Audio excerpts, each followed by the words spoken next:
कर्णूर तालुका कागल येथे व्हॉट्सअप ग्रुपवर आक्षेपार्ह मजकूर टाकल्याच्या कारणावरून दोन गटातील तरुणांमध्ये वाद होऊन त्याचे रूपांतर हाणामारीत व दगडफेकीत झाले।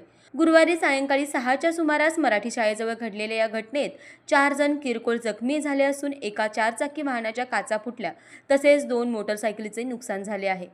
सकाळी व्हॉट्सअप ग्रुपवर आक्षेपार्ह मजकूर प्रसारित झाल्यानंतर वाद सुरू झाला। ग्रुप ॲडमिनने तो मजकूर काढून टाकला असला तरी सायंकाळी वाद मिटवण्यासाठी सुरू झालेल्या चर्चेदरम्यान पुन्हा वाद वाढून हाणामारी झाली। त्यानंतर दोन्ही गट मराठी शाळेजवळ आमनेसामने येताच धक्काबुक्की व दगडफेक झाली। घटनेनंतर गावात तणावाचे वातावरण निर्माण झाले असून पोलिसांनी तातडीने हस्तक्षेप करून जमाव पांगवला।